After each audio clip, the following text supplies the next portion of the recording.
எப்போ எங்களோட தேவை இருந்தாலும் யோசிக்காம கூப்பிடு.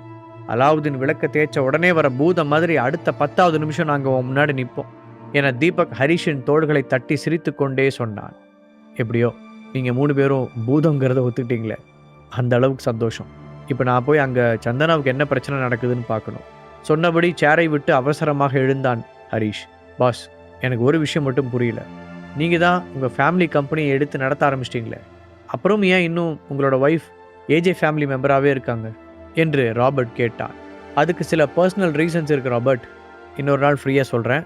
சொல்லப்போனால் இந்த கம்பெனி என்னோடதாங்கிற உண்மையே இன்னும் சந்தனாவுக்கு தெரியாது. ஹரிஷ் சொல்ல அங்கிருந்த மூவரும் அவனை ஆச்சரியத்துடன் பார்த்தனர்.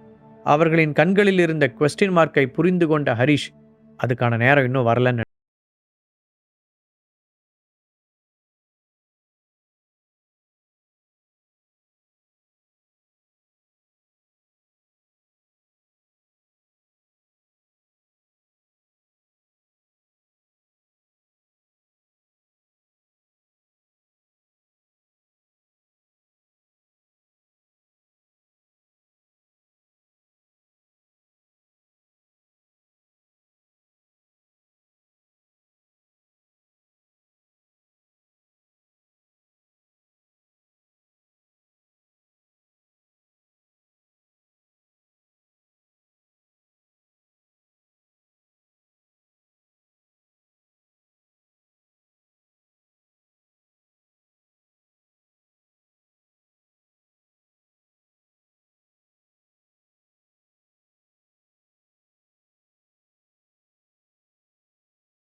நேரத்தில் லைவ் ப்ரோக்ராம் நடந்த செட்டில் மற்ற டெக்னீஷியன்கள் எல்லோரும் வெளியே சென்றிருக்க ஏஜே குடும்ப மெம்பர்ஸ் மட்டும் மிச்சம் இருந்தார்கள்.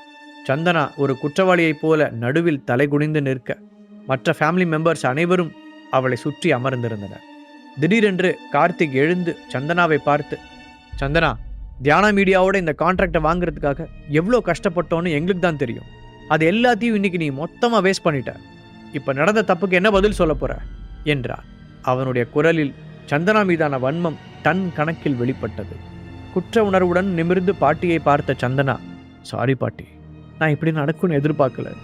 எல்லாமே பார்த்து கரெக்டாக தான் ஏற்பாடு பண்ணேன். எங்கே தப்பு நடந்துச்சுன்னே தெரியல என்று கலங்கிய குரலில் சொன்னாள். சாரி சொன்னா எல்லாம் சரியாயிடுமா? அந்த சென்ட்ரல் மினிஸ்டர் எவ்வளோ பெரிய ஆள்னு உனக்கு தெரியாதா? அவர் நினச்சா நம்ம பிஸ்னஸ் மொத்தத்தையும் ஒரே நாளில் காலி பண்ண முடியும். பாட்டி ஒன்றை நம்பி இவ்வளோ பெரிய பொறுப்பு கொடுத்தாங்கல்ல, அவங்கள சொல்லணும் என்றவன் அனுராதாவை திரும்பி பார்த்து, பாட்டி, நான் வேண்டான்னு சொல்ல கேட்காம இவளை நம்பி கொடுத்து கடைசியில் என்ன கதியாச்சுன்னு பார்த்தீங்கல்ல. இந்த ப்ரோக்ராம் மட்டும் சக்ஸஸ்ஃபுல்லாக நடந்தா அந்த மினிஸ்டரை வச்சு நிறைய காரியம் சாதிக்கலான்னு பிளான் பண்ணோம், எல்லாம் போச்சு என்று பல்லை கடித்தான்.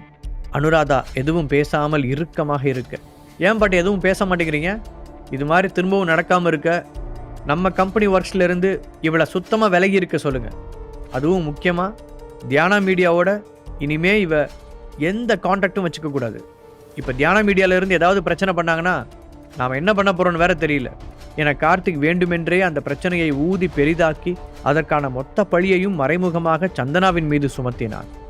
அவ்வளவு நேரமும் அமைதியாக இருந்த அனுராதா நிமிர்ந்து அங்கிருந்த எல்லோரையும் ஒரு முறை பார்த்தார். அப்போ எல்லாரோட முடிவும் இதானா? திடீரென அவர் சத்தமாக கேட்க யாரும் எந்த எதிர்ப்பும் தெரிவிக்கவில்லை. இப்போது சந்தனாவை திரும்பி பார்த்தவர், சந்தனா, நான் சந்தேகப்பட்டது சரிதான். ஒன்னால் இதை செய்ய முடியாதுன்னு கார்த்திக் என்கிட்ட படித்து சொன்னான். நான் தான் கேட்கல. சரி, அதை பற்றி இனி பேசி பிரயோஜனம் இல்லை. இப்போ என்னோட முடிவை சொல்கிறேன், கவனமாக கேளு. நாங்களாக சொல்கிற வரைக்கும் இனிமே நீ நம்மளோட கம்பெனி டீலிங்ஸ் எதுலேயும் தலையிடக்கூடாது. அப்புறம் இப்போவே தியானா மீடியாவோட சிஇஓவை மீட் பண்ணி நடந்த தப்புக்காக மன்னிப்பு கேட்டு அதுக்கான மொத்த பொறுப்பையும் நீ ஏற்றுக்கணும். அதுதான் இன்னைக்கு நீ பண்ண தப்புக்கான பனிஷ்மெண்ட். பாட்டி சொல்ல சந்தனாவின் முகம் வெளிரியது. கண்கள் கலங்க ஏதோ விளக்கம் சொல்ல வந்தவள் எதுவும் சொல்ல முடியாமல் அமைதியாகிவிட்டாள். கார்த்திக் ஒரு வெற்றி சிரிப்புடன் ஏளனமாக அவளை பார்க்க, அப்போது திடீரென்று அங்கிருந்த அமைதியை கிழித்து கொண்டு ஒரு கைத்தட்டல் சத்தம் கேட்டது. அங்கே நீட்டான ட்ரெஸ்ஸிங்குடன் கெத்தாக ஹரிஷ் வந்து கொண்டிருந்தான். அவனை பார்த்ததும் பாட்டியின் முகத்தை சுளிக்க கார்த்திக்கோ கடுப்புடன் அவனை பார்த்தான். சின்ன கவுண்டர் விஜயகாந்த் தீர்ப்புக்கு அப்புறமா இவ்வளோ சீக்கிரமாக ஒரு பிரச்சனையை விசாரித்து தண்டனை கொடுத்தது நீங்களாக தான் இருக்கும். ஹரீஷ் அனுராதா பாட்டியை பார்த்து நக்கலாகச் சொல்ல சந்தனா நம்ப முடியாமல் கண்களை விரித்து அவனை பார்த்தாள்.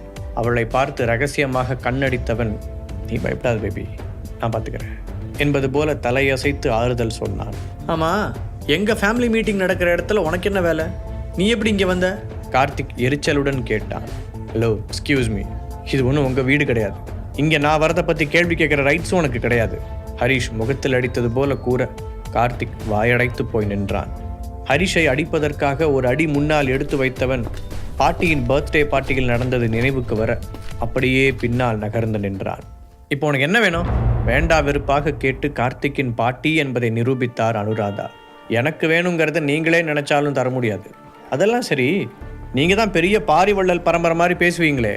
இப்போ உங்களோட செல்ல பேரன் முட்டாள்தனமாக சொன்னதை கேட்டு என் ஒய்ஃப் மேலே எல்லா பழியையும் போடுறீங்களே. உண்மையிலே என்ன நடந்துச்சுன்னு ஒரு தடவையாவது நீங்கள் விசாரிச்சிங்களா? ஒரு வீட்டோட தலைவியாக நீங்கள் அதைத்தான் செஞ்சுருக்கணும். ஹரீஷ் நேரடியாக அவரை குற்றம் சாட்ட அனுராதாவிற்கு கோபம் வந்தது. என்ன சொல்ல வர? சந்தனா விஷயத்தில் நாங்கள் அவசரப்பட்டு தப்பான முடிவெடுத்துட்டோன்னு சொல்கிறியா என்று ஆவேசமாக கேட்டார். ஆமாம், அதில் என்ன சந்தேகம்? 100% நீங்கள் தப்பான முடிவு தான் எடுத்திருக்கீங்க.